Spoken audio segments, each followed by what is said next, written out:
1 a 6, y por favor también que nos pongamos de pie en reverencia de la palabra. Romanos 9:1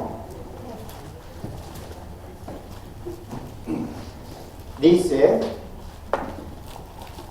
digo la verdad en Cristo, no miento. Mi conciencia me lo confirma en el Espíritu Santo. Me invade una gran tristeza y me embarga un continuo dolor. Desearía yo mismo ser maldecido y separado de Cristo por el bien de mis hermanos, los de mi propio pueblo, el pueblo de Israel. De ellos son la adopción como hijos, la gloria divina, los pactos, la ley, el privilegio de adorar a Dios y el de contar con sus promesas. De ellos son los patriarcas y de ellos, según la naturaleza humana, nació Cristo, quien es Dios sobre todas las cosas. Alabado sea por siempre. Amén. Amén. Ahora bien, no digamos que la palabra de Dios ha fracasado. Lo que sucede es que no todos los que descienden de Israel son Israel. Oremos. Padre Celestial, gracias una vez más por este lindo día, por esta oportunidad, por este lugar que tenemos para congregarnos. Gracias, Señor, porque nos has guardado durante la semana, has llenado nuestras vidas de bendiciones espirituales. Y te damos gracias por el momento de hoy, este momento de abrir tu palabra y esperar, Señor, que tú aclares y que tú nos hables a nuestros corazones y que nos instruyas cómo debemos de vivir, Señor. Ayúdanos en este momento, concede que tengamos entendimiento de tu Santo Espíritu, Señor, y que pongamos por obra lo que estamos aprendiendo. De nuevo nos ponemos en tus manos y pedimos en nombre de nuestro Señor y Salvador Jesucristo. Amén. Gracias, pueden tomar los asientos.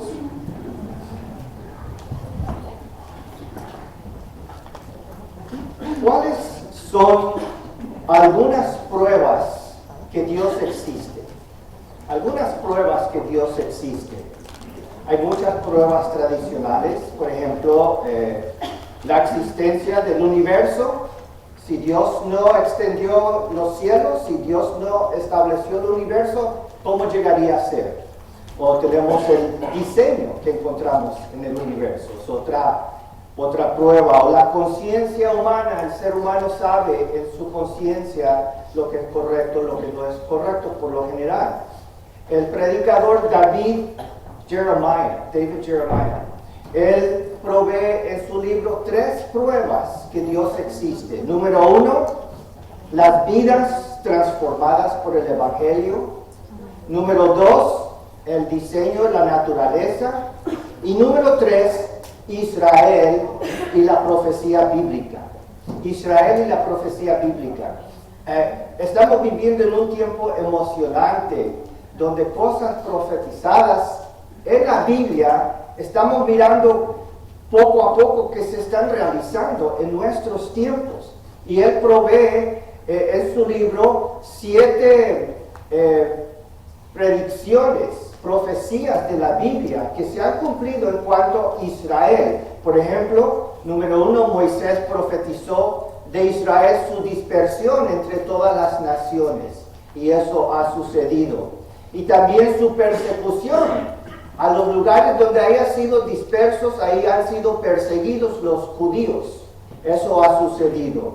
La desolación de la tierra de Israel, después de todas las guerras, durante el tiempo de Jesucristo, y después Jerusalén fue sitiada, fue conquistada, eso también se cumplió. La preservación del pueblo de Israel. Hay muchos otros pueblos mencionados en el Antiguo y en el Nuevo Testamento, pueblos de esa época, naciones que ya no existen. Pero Israel, a pesar de haber sido dispersado en todo el mundo, todavía está con nosotros. Hoy en día los judíos están entre nosotros en nuestro país y en la tierra de Israel. La reunificación del pueblo a su tierra. Empezando el siglo pasado, miramos muchos judíos empezar a emigrar, a regresar, hasta que nació la nación que se llama Israel. Todo esto ha sido profetizado por la palabra. La reocupación de Jerusalén por los judíos, que se cumplió en 1967, y la reclamación de la tierra. Después de una desolación, ahora es una tierra fructífera. Todo esto comprueba que la profecía es correcta, se están realizando. Y 2000 años después de la venida del Mesías y la introducción al mundo del Evangelio, todo el mundo sigue hablando de los judíos y de la nación de Israel. Ponemos la tele, ponemos noticiero, levantamos el periódico y ahí encontramos Israel, Israel, Israel. Es interesante, en el tiempo que el apóstol Pablo escribe esta carta, algunos señalaban al judío como evidencia que Dios fracasó. Decían, mira el judío, es evidencia que la palabra de Dios falló. ¿Cómo es posible? ¿Y por qué decían esto? Y es por esta razón. La nación, el pueblo de Israel, el pueblo escogido por Dios, no aceptó su Mesías y rechazó su salvación. Entonces, por eso algunos decían, como dijeron a Pablo, Pablo, si es como tú predicas, y el Mesías ha venido de la descendencia de Abraham y David, ¿por qué su propio pueblo de Dios no ha creído en él? Es como si la palabra de Dios hubiera fallado. Entonces, aquí, en esta sección de Romanos 9, Pablo realiza un cambio repentino en su carta a los romanos. En el capítulo 8 termina con triunfo, con gozo, cuando Pablo dice, si Dios está con nosotros, ¿quién contra nosotros? Y nadie, ni la muerte nos puede separar de Dios. Termina con gozo, hasta queremos aplaudir. Y de repente en el capítulo 9 aborda la dolorosa verdad de que el pueblo elegido de Dios, los judíos, están rechazando el evangelio de su Mesías, mientras que los gentiles están creyendo en masa. ¿Cómo es posible? Si el pueblo elegido de Dios no cree en la mayoría, ¿ha fracasado Dios? Esa es la pregunta. ¿Y qué pensamos de los judíos? ¿Han sido los judíos rechazados por Dios? ¿O Dios fracasó con ellos? ¿La iglesia reemplaza a los judíos como el pueblo de Dios? ¿La iglesia es ahora Israel espiritual y Dios ya no tiene plan para ellos? ¿Las promesas del Antiguo Testamento han sido transferidas a la iglesia? ¿Las promesas serán cumplidas literalmente por Israel literal o espiritualmente por la iglesia? El famoso teólogo de Inglaterra, N.T. Wright, dice, todo acerca de Romanos 9 a 11 es controversial. Así que estamos entrando en una sección controversial, donde hay mucha controversia sobre todos estos tópicos que vamos a estar analizando en los capítulos 9 a 11 de Romanos. Algunos alegan que la iglesia sí ha reemplazado a Israel y los judíos ya no tienen relevancia en el plan de Dios. Algunos no creen que el regreso de los judíos a su tierra, que sucedió el siglo pasado y ahora está la nación de Israel, después de 2000 años de estar vagando entre las naciones sin casa, algunos no creen que ese es el cumplimiento de las profecías. Y luego, por supuesto, hay gran controversia sobre temas que encontramos aquí, por ejemplo, la predestinación. Pero estos son algunos de los tópicos que vamos a estar estudiando en estos capítulos 9 a 11 de Romanos. La soberanía de Dios y la elección divina. Pablo enfatiza la soberanía absoluta de Dios en la salvación. El verdadero Israel frente al Israel étnico, la misericordia y el endurecimiento de Dios, el remanente y la futura restauración de Israel, los gentiles y la metáfora del olivo, la salvación universal y la fidelidad de Dios. No se preocupen, no vamos a dejar atrás a Eclesiastés, a Cogelet. Vamos a regresar de vez en cuando. 2 series para que no estén aburridos, ¿ok? Pero vamos a estar leyendo, estudiando estos pasajes de Romanos 9 a 11. Así que comencemos este estudio que empieza con Pablo declarando el gran privilegio de ser judío y la gran tragedia de su incredulidad. De eso se trata el mensaje de hoy, es el título. El gran privilegio de ser judío y la gran tragedia de su incredulidad. Y vamos a ver aquí 4 aspectos de los judíos. Número 1, sintamos el dolor de Pablo por la incredulidad del pueblo de Israel. Número 2, apreciemos los grandes privilegios de ser israelita. Israelita es lo mismo, judío, israelita. Pablo emplea las 2 palabras. Número 3, alabemos al Mesías, descendiente de los patriarcas y el eterno Dios al mismo tiempo.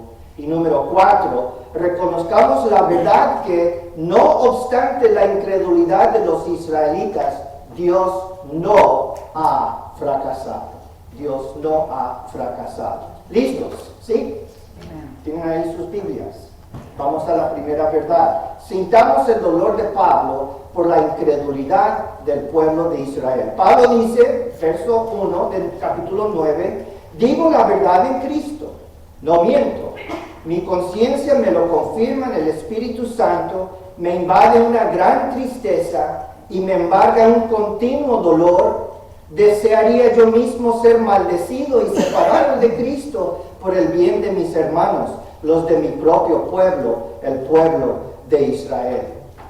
Como mencioné, es un cambio brusco y repentino. Después de exaltar a Dios gozosamente en el triunfo de Cristo, capítulo 8, sobre la muerte y el pecado, de repente Pablo demuestra profunda tristeza. Y la causa de su tristeza es que su propio pueblo, porque Pablo es judío, Pablo es israelita, de la tribu de Benjamín, en lo general, ese pueblo ha rechazado a Jesucristo como el Mesías y ha rechazado la salvación que Jesús trae. Ahora vamos a ver la profunda tristeza de Pablo. Empieza afirmando y destacando, casi está jurando su sentimiento de dolor. Dice que dice la verdad. Y luego dice la verdad en Cristo. Y luego agrega, y no miento. Es un estilo profundamente personal, confesional, y Pablo es profundamente conmovido mientras él está escribiendo esta sección. Me imagino que le vienen las lágrimas a los ojos mientras está escribiendo esto. Y luego dice Pablo, tengo otro testigo de mi dolor, es mi conciencia. Mi conciencia confirma mi dolor en el Espíritu Santo. Wow, todo lo que Pablo dice para dar preparación a lo que va a decir. Pablo ha sido difamado y malentendido por la gente de su nación. Lo acusaron de violar la ley de Moisés. Lo acusaron a Pablo de haber abandonado las tradiciones y las costumbres de su propia nación por ser el apóstol a los gentiles. Lo acusaron de haber profanado el templo en Jerusalén. Pero Pablo dice, estoy diciendo la verdad y no miento y hablo en Cristo y mi conciencia es testigo también. El Espíritu Santo me impulsa. Y aquí está su declaración. Me invade una gran tristeza y me embarga un continuo dolor. Desearía yo mismo ser maldecido y separado de Cristo por el bien de mis hermanos, los de mi propio pueblo, el pueblo de Israel. Dice Pablo, no es tristeza, es gran tristeza. No es dolor instantáneo, es dolor continuo. Pablo nunca puede liberarse de este dolor que siente hasta lo más profundo de su ser, hasta sus huesos. Y las lamentaciones de Pablo probablemente son muy similares a otros profetas que llegaron a lágrimas por la condición de Israel. Un ejemplo sería el profeta Jeremías. Jeremías en 4:19, como Pablo, dice, ¡qué angustia! Me retuerzo de dolor, mi corazón se agita. ¡Ay, corazón mío! No puedo callarme, puedo escuchar el toque de trompeta y el grito de guerra. Jeremías, que le dicen que es el profeta de lágrimas, ¿verdad? El profeta llorón, lloraba mucho. O también el Señor Jesucristo, inclusive Lucas 19:41. Cuando se acercaba a Jerusalén, Jesús vio la ciudad y lloró por ella.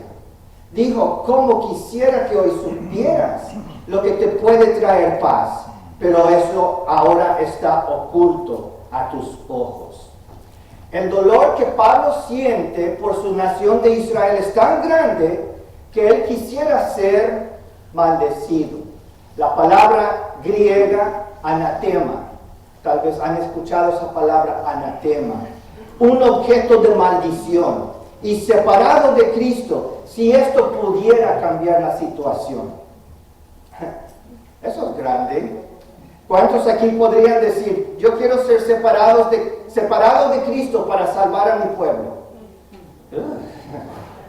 No sé si yo podría llegar a ese punto. Y Pablo sabe, y nosotros sabemos que esto no es posible. Si nosotros nos separáramos de Cristo y llegáramos a ser un objeto de maldición, no cambiaría ninguna situación. Sin embargo, ese es el dolor que siente Pablo, si fuera posible. Y en esto Pablo está imitando no solamente los profetas del Señor, pero Moisés. Algo muy similar pasó, ustedes se acuerdan cuando Moisés sacó el pueblo de Israel de Egipto. Y al pie del monte de Sinaí, mientras Pablo estaba recibiendo los 10 mandamientos que hizo el pueblo de Israel, se hicieron becerros de oro, ¿verdad? Ídolos.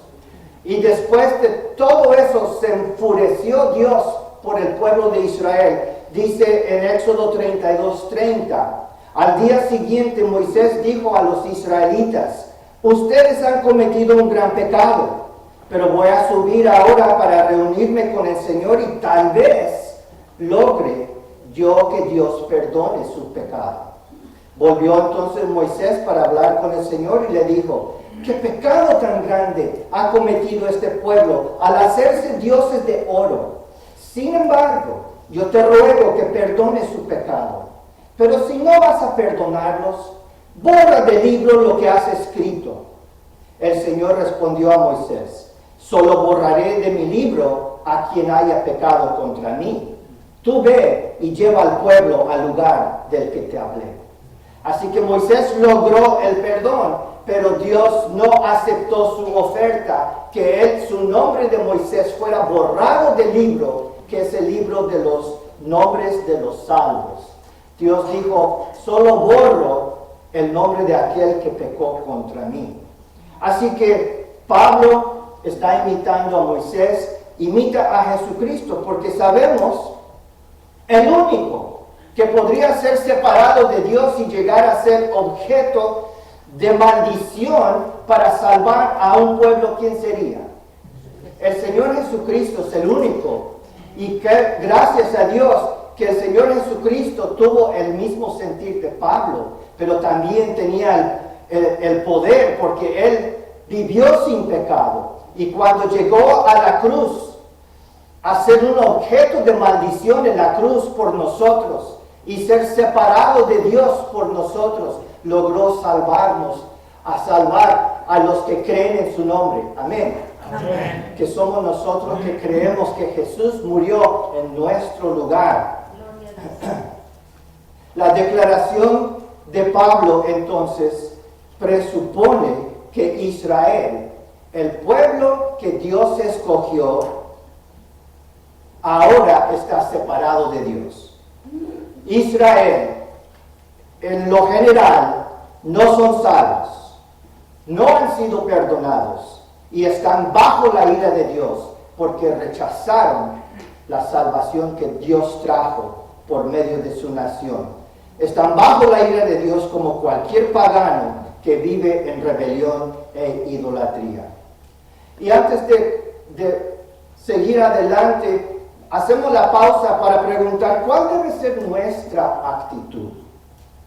Pienso que nos toca a nosotros sentir la misma profunda tristeza por cualquier persona o nación que persiste en rebelión e incredulidad. Cuán horrible es vivir sin el perdón de Dios, sin la salvación que Cristo da, sin esperanza, separado de Dios. Nosotros así vivíamos antes y era una vida triste.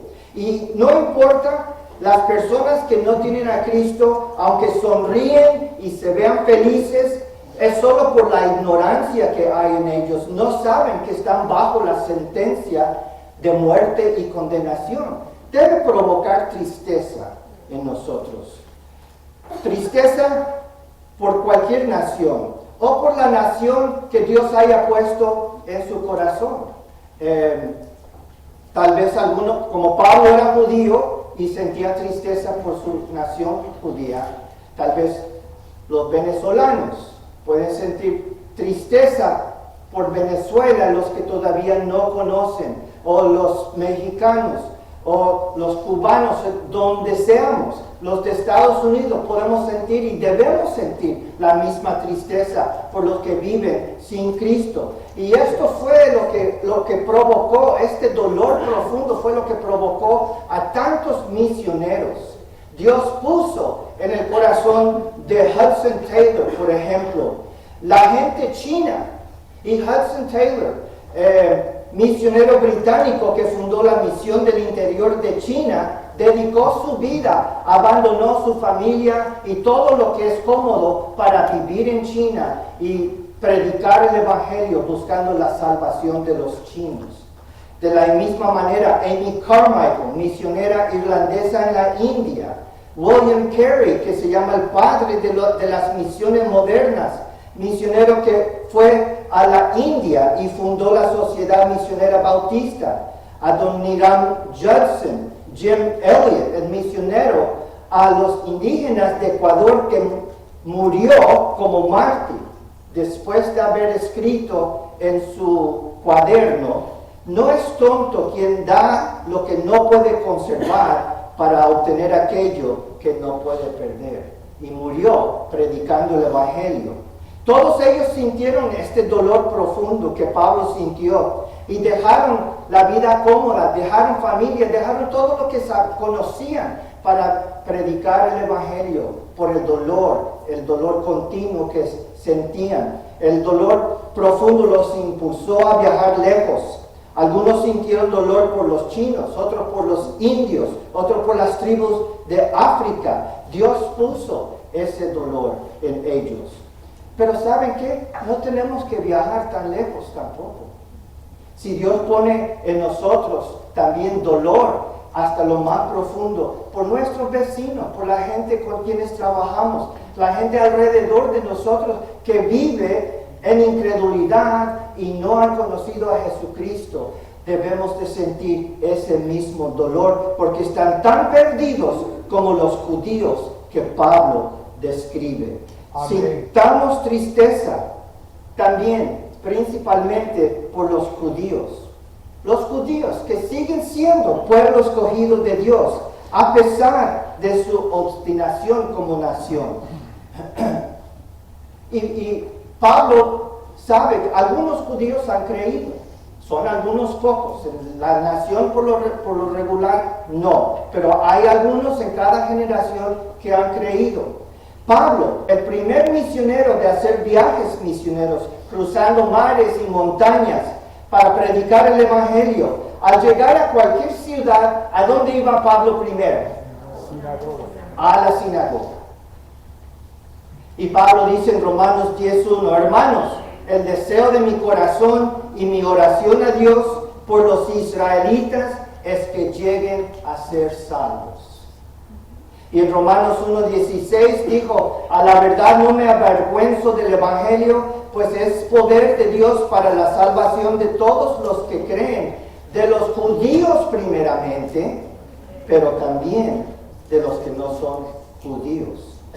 Sintamos el mismo dolor de Pablo, aunque no seamos israelitas en la carne.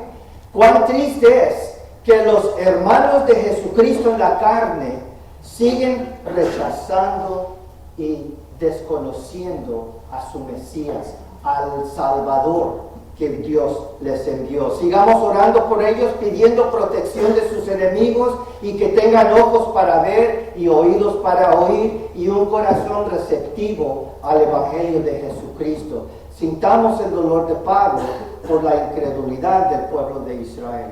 Segunda verdad, apreciemos los grandes privilegios de ser israelita.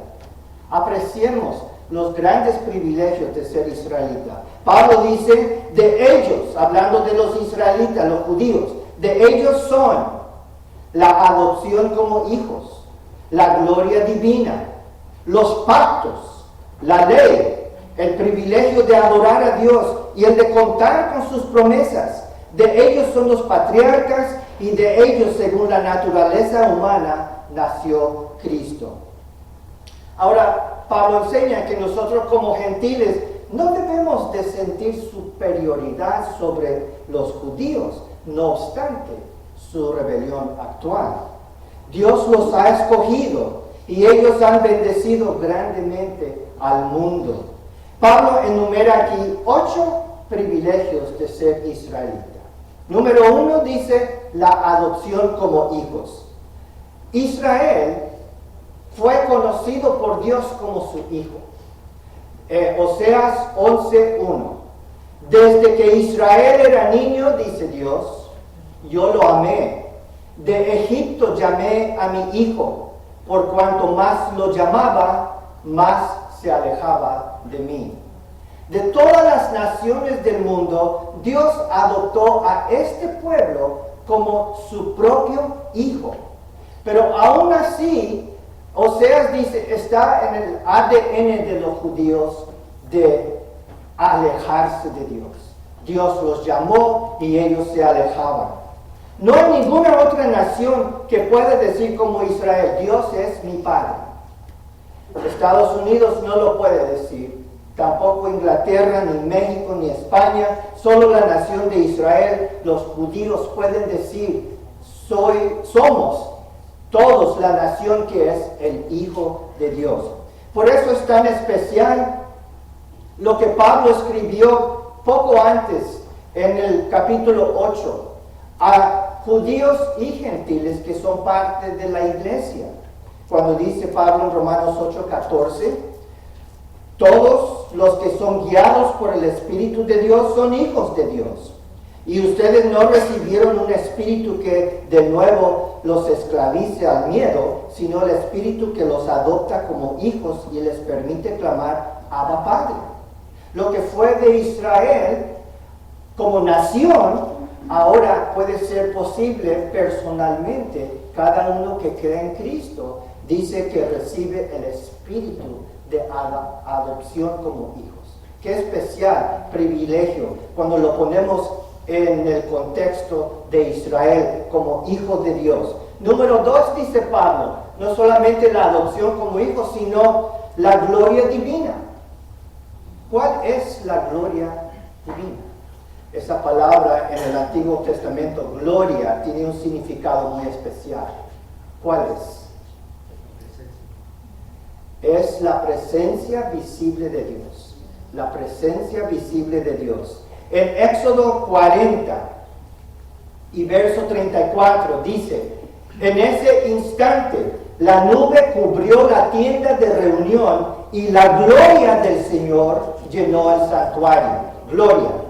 Moisés no podía entrar en la tienda de reunión porque la nube se había posado en ella y la gloria del Señor llenaba el santuario. 38. Durante todas las marchas de los israelitas, la nube del Señor reposaba sobre el santuario durante el día, pero durante la noche había fuego en la nube a la vista de todo el pueblo de Israel.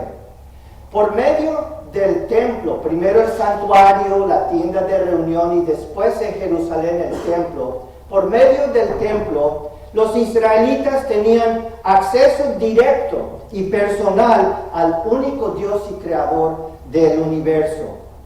Ninguna otra nación tenía la presencia visible de Dios.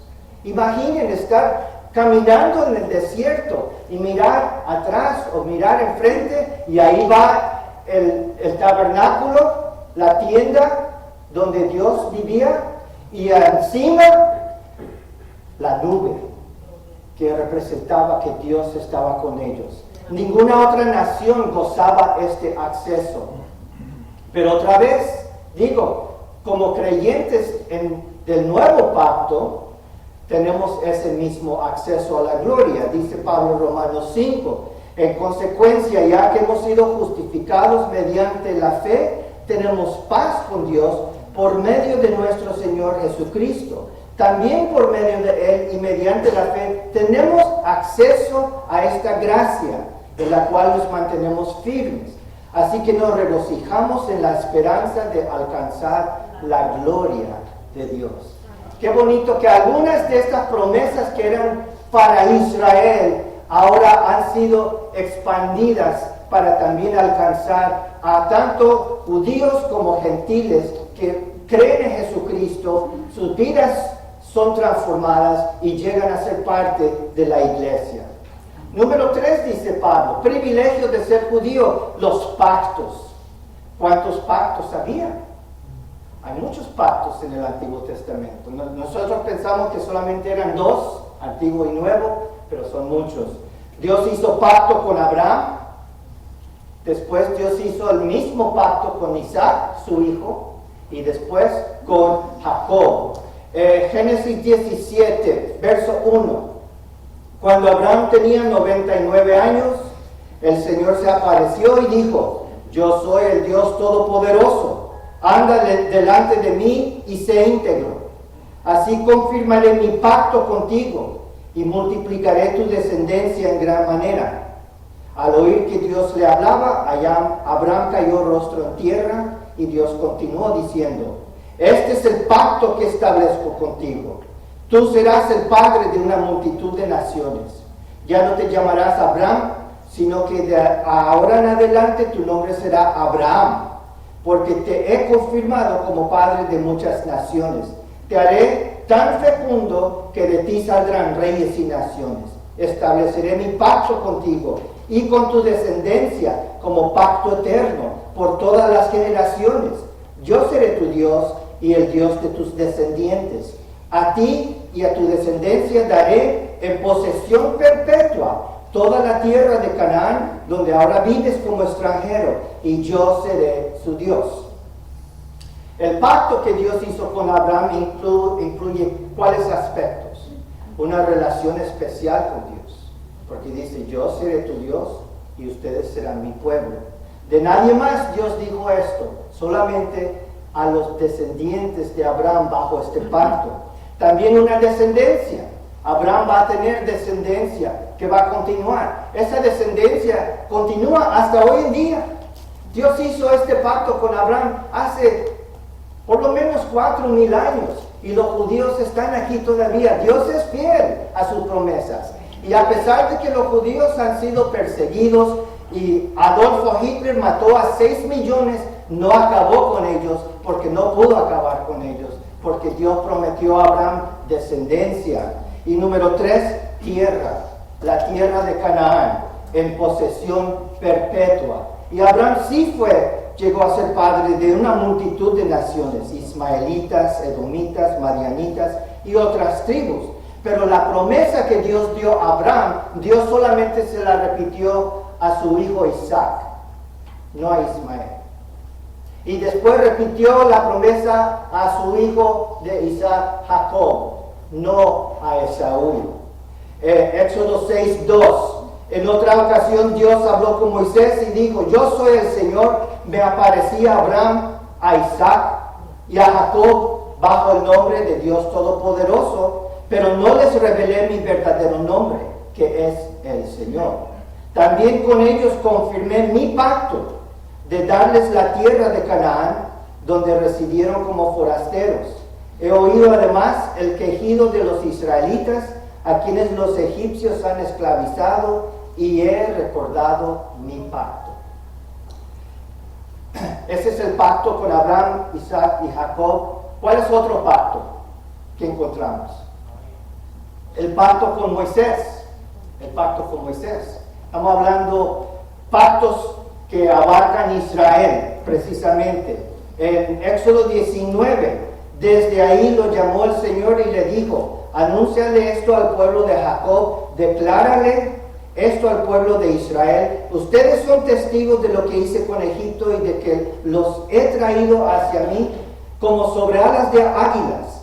Si ahora ustedes me son de todo obedientes y cumplen mi pacto, serán mi propiedad exclusiva entre todas las naciones. Aunque toda la tierra me pertenece, ustedes serán para mí un reino de sacerdotes y una nación santa. Ese es el pacto que incluye los 10 mandamientos y la ley de Moisés, etc. También Dios hizo pacto con David. Y algo muy importante, por el profeta Jeremías, Dios prometió en el futuro un pacto un pacto nuevo, algo distinto. Encontramos en Jeremías 31:31. Vienen días, afirma el Señor, en que haré un nuevo pacto con Israel y con Judá. Interesante. ¿Con quién va a ser el nuevo pacto? Con Israel y con la tribu de Judá. No será un pacto como el que hice con sus antepasados, el día que los tomé de la mano y los saqué de Egipto, y aquello lo quebrantaron a pesar de que yo era su esposo, afirma el Señor. Este es el pacto que después de aquel tiempo haré con el pueblo de Israel, afirma el Señor. Pondré mi ley en su mente y la escribiré en su corazón. Yo seré su Dios y ellos serán mi pueblo. Ya nadie tendrá que enseñar a su prójimo, tampoco dirá nadie a su hermano, conoce al Señor, porque todos, desde el más pequeño hasta el más grande, me conocerán, afirma el Señor, porque yo perdonaré su iniquidad y nunca más me acordaré de sus pecados. Y ese pacto no se hizo en ese momento, pero Jeremías dice, en algún futuro Dios va a hacer un pacto nuevo con Israel, un pacto nuevo con Israel. Este pacto nuevo, ofrecido primero a Israel, es el punto de entrada para nosotros. El pacto fue ofrecido originalmente a Israel para reemplazar el primer pacto del monte de Sinaí. Y hasta el momento, los descendientes de Abraham, de los patriarcas, siguen rechazando el pacto nuevo. Pero por su obstinación de los judíos, el pacto nuevo prometido por Jeremías a Israel ahora ha sido ofrecido ¿a quiénes? A nosotros, que no somos judíos, no somos descendientes de Abraham en la carne. Nosotros, anteriormente excluidos de todo esto, ahora se nos ha ofrecido el pacto nuevo que era originalmente para Israel. Número 4. Privilegios de los israelitas. La ley de Moisés ofrecido en Sinaí. Qué gran bendición. Con tan solo contemplar los 10 mandamientos. ¿Qué otra nación en la historia recibió leyes de parte de Dios que Él escribió con su propio dedo en unas tablas de piedra? Jamás ha sucedido, aparte de lo que Dios regaló a Israel, los 10 mandamientos. Yo le pregunté a mi computadora, a AI, la inteligencia artificial, le hice la pregunta, ¿cuál ha sido la influencia de la ley de Moisés a la ley occidental?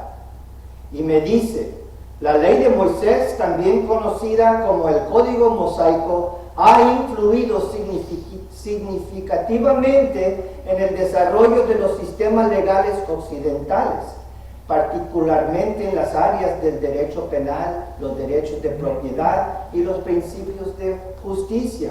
Nos presentan 1, 2, 3, 4, 5 áreas de gran influencia en nuestra ley, la Constitución de Estados Unidos, las leyes de Estados Unidos y de Europa y de Sudamérica, el mundo occidental, principios de castigo proporcional, el concepto de ojo por ojo, diente por diente, sentó las bases de la proporcionalidad en el castigo, garantizando que las penas se ajustaran al delito.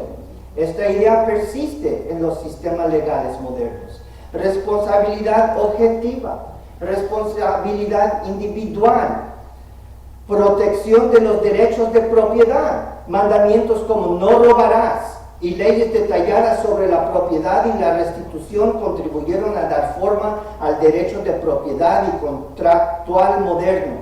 Justicia igualitaria. El Código Mosaico promovió la idea de que la justicia debe aplicarse por igual, independientemente de estatus social, un concepto fundamental en los sistemas legales democráticos.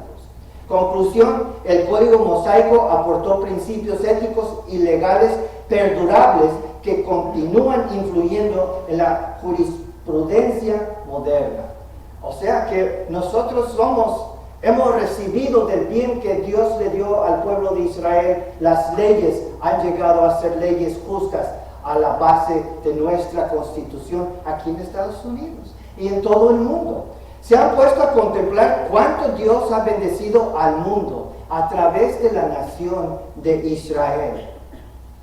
Dice el salmista Salmo 147, a Jacob le ha revelado su palabra, sus estatutos y leyes a Israel. Esto no lo ha hecho con ninguna otra nación, jamás han conocido ellas sus leyes. Número 5, privilegios. El privilegio de adorar a Dios. Dios dio a Israel acceso al templo para que tuvieran un lugar para orar y pedir y darle gracias y alabarle y traer ofrendas de gratitud y ofrendas de comunión, salmos para cantarle, salmos y cánticos espirituales que los levitas dirigieran la adoración en Israel. Ninguna otra nación tuvo este acceso. Número 6, el privilegio de contar con grandes promesas. Y sabe que muchas de esas promesas hechas en el Antiguo Testamento están sin cumplirse todavía. Por ejemplo, restauración y reunificación. Todo el pueblo judío regresará a la tierra de Israel desde la diáspora, cumpliendo las profecías de una nación nacida en un solo día. Las 10 tribus y la casa de Judá se unirán bajo un solo rey, formando un Israel renovado y exaltado. Todavía estamos esperando esto. Restauración geográfica espiritual. Jerusalén se convertirá en la capital del mundo, con el templo más grande jamás construido, y la ciudad se transformará. Habrá cambios topográficos. Gloria divina, influencia global. Israel brillará con la gloria del Señor, atrayendo todas las naciones a su luz.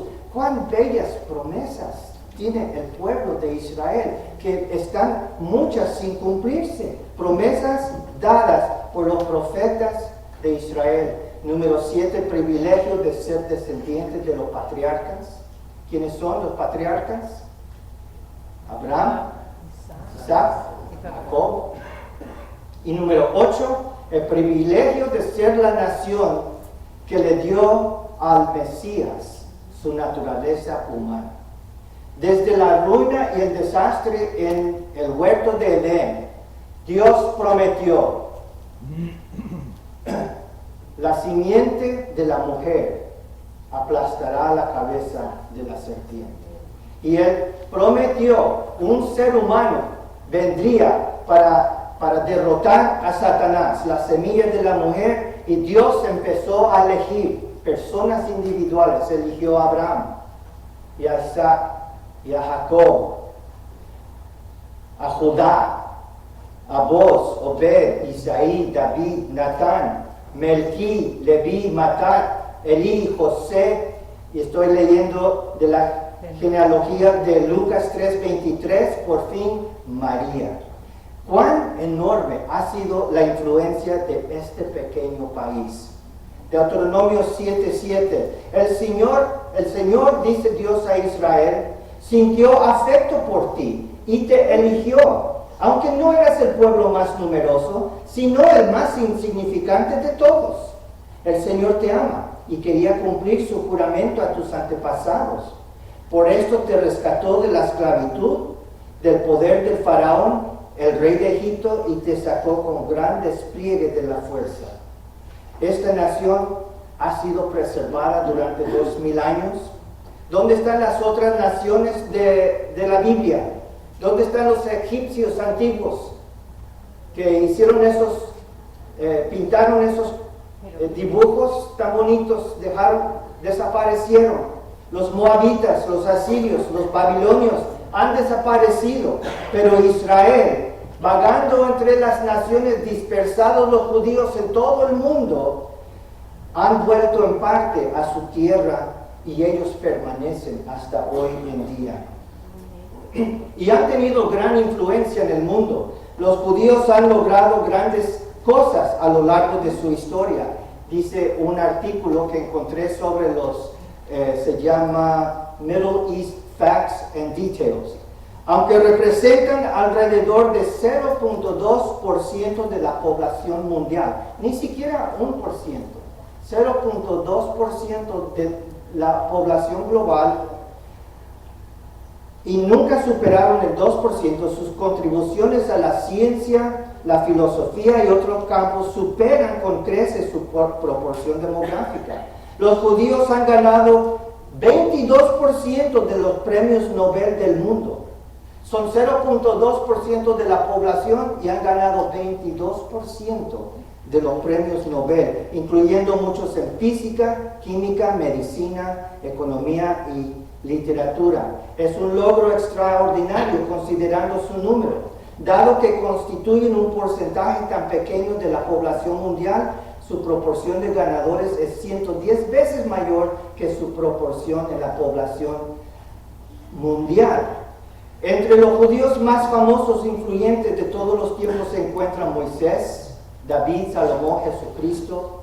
Este es un artículo secular. Maimónides, Spinoza, Felix Mendelssohn, Karl Marx, Sigmund Freud, Albert Einstein, David Geffen, los primeros ministros israelíes Menachem Begin, Golda Meir, Henry Kissinger, el cineasta Steven Spielberg, así como Jerry Siegel, sin mencionar Leonard Nimoy, William Shatner, Adam Sandler. Marx era hijo de padres conversos, Freud rechazó la religión y Einstein no era religioso.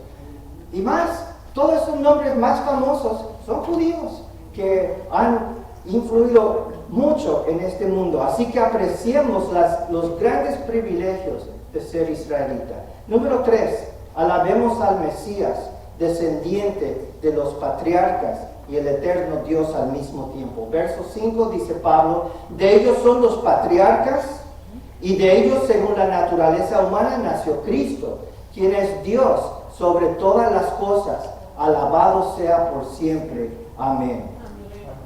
Cristo es un ser humano completo, nacido de Israel, un judío. Mateo presenta la genealogía de José, Lucas presenta la genealogía de María. Y ella fue quien le impartió su naturaleza humana. Pero al mismo tiempo, dice Pablo, nació Cristo, quien es Dios sobre todas las cosas. No hay otra declaración tan clara de la deidad de Cristo. Cristo nació de Israel y al mismo tiempo es Dios sobre todas las cosas. Su nombre sea alabado. Esto ha llegado a ser una dificultad para los judíos, que cada día ellos repiten el Shema. ¿Qué dice el Shema? Shema Israel Adonai Eloheinu Adonai Echad. Escucha Israel, el Señor nuestro Dios es el único Señor. O literalmente, el Señor nuestro Dios, el Señor uno es. Pero Pablo dice, Jesús, quien nació de María, quien vino por descendencia de David, es Dios sobre todas las cosas. Para el judío no hay lugar para tres personas, un solo Dios, lo que llamamos la Trinidad. Y el comentario sobre Romanos de Tyndale dice, esta afirmación teológica constituye un punto de conflicto importante para los judíos, quienes consideran que distorsiona su creencia en la unicidad de Dios. Desde la perspectiva de Pablo, esto acentúa la gravedad del rechazo de Israel a Cristo como el Mesías enviado por Dios para la salvación del mundo. Rechazar a Cristo equivale a rechazar a Dios. Pero al mismo tiempo, Pablo lo alaba. Así que alabemos al Señor Jesucristo. Pablo dice Filipenses 2:5, la actitud de ustedes debe ser como de Cristo Jesús, quien siendo por naturaleza Dios, no consideró el ser igual a Dios como algo a que aferrarse, por el contrario se rebajó voluntariamente, tomando la naturaleza de siervo y haciéndose semejante a los seres humanos. En otras palabras, Jesús siempre ha existido. Cristo, el segundo de la Trinidad, el Hijo Eterno, siempre ha existido en forma de Dios. Pero llegó un tiempo cuando agregó a su naturaleza una segunda naturaleza, la de un ser humano. Y esa es la manera que podemos entender que Jesús nació de María, es israelita, es de la tribu de Judá, es descendiente de David, al mismo tiempo es el eterno Dios. Su nombre sea alabado por siempre. Amén. Y número 4, para terminar, reconozcamos la verdad que no obstante la incredulidad de los israelitas, Dios no ha fracasado. Pablo admite que la incredulidad de Israel es una verdad lamentable. Sin embargo, su incredulidad no significa que la palabra de Dios ha fracasado. Pablo presentará en los siguientes versos que vamos a estar analizando en futuros mensajes, si Dios permite, varios argumentos que Dios es soberano sobre toda la historia y el rechazo de su pueblo es parte del plan de Dios. Dice el comentarista, tras enumerar los privilegios de Israel, alguien podría preguntarle a Pablo, si según tu evangelio Israel está perdido por no creer en Cristo, ¿significa eso que las promesas de Dios son como flores marchitas que han caído al suelo? ¿Podría Israel demandar a Dios por incumplimiento de promesa y alegar que Dios ha sido un custodio deshonesto de las promesas? Al igual que otros escritores bíblicos, Pablo considera indignante cualquier sugerencia de que la palabra de Dios pueda fallar. Insiste firmemente, ciertamente la palabra de Dios no ha fallado. Dios es justo y su palabra es completamente confiable. Dios no puede mentir, su palabra no puede fallar. Lo que pasa muchas veces como seres humanos, malentendemos las palabras y no las interpretamos con cuidado. Pero Pablo dice esto, nunca ha sido suficiente solo ser descendiente de Abraham en la carne. Si las personas habían entendido así la palabra de Dios, se han equivocado. Se requiere algo más. No es suficiente ser descendiente de Abraham en la carne. ¿Qué más se necesita? Y Pablo va a decir esto. Lo que hace falta es la promesa. La promesa. Eso es lo que decide la salvación. Algo similar dijo Juan el Bautista en Mateo 3:9, cuando Juan el Bautista estaba bautizando a judíos y otros decían, ¿por qué judíos? Somos hijos de Abraham, no necesitamos ser bautizados. Y Juan dijo, no piensen que podrán decir, tenemos a Abraham por padre, porque les digo que aún de estas piedras Dios es capaz de darle hijos a Abraham. ¿Cuál es la promesa? Bueno, no tenemos tiempo, van a tener que esperar. Aquí está otro mensaje. Pero en conclusión, vimos 4 acciones que debemos de tomar a base de esta introducción al tema. Número 1, sintamos el dolor de Pablo por la incredulidad del pueblo de Israel. Debemos de orar por Israel, que Dios abra sus corazones y sus ojos. Número 2, apreciemos los grandes privilegios de ser israelita. Número 3, alabemos al Mesías, descendiente de los patriarcas y el eterno Dios al mismo tiempo. Y número 4, reconozcamos la verdad que no obstante la incredulidad de los israelitas, Dios no ha fracasado.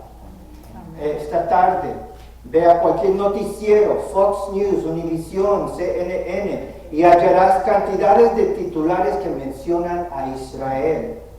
Como Netanyahu avisa a Irán con graves consecuencias si ataca a Israel. Pero imagínense, Dios le prometió a Abraham descendencia. Esa descendencia está aquí hasta el día de hoy. Podemos confiar que Dios existe y podemos confiar que Dios es fiel a las promesas que Él hace. Si Dios ha sido fiel conforme a su promesa de preservar descendencia a Abraham, será fiel a todas sus promesas. Y esas promesas incluyen salvación para los gentiles, para ti y para mí. Confiemos en las promesas de arrepentir de nuestros pecados, de creer en Cristo Jesús, que en la cruz Él murió para salvarnos y para ser nosotros perdonados de nuestros pecados y recibir la vida eterna. Amén. Les invito a que nos pongamos de pie.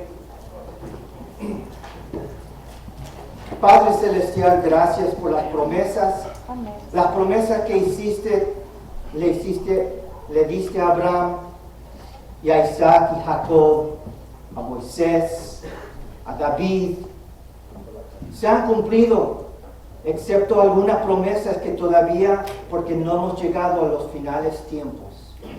Padre Celestial, ayúdanos a entender que tu palabra no falla, tú no puedes mentir, tus promesas tienen que cumplirse y son confiables.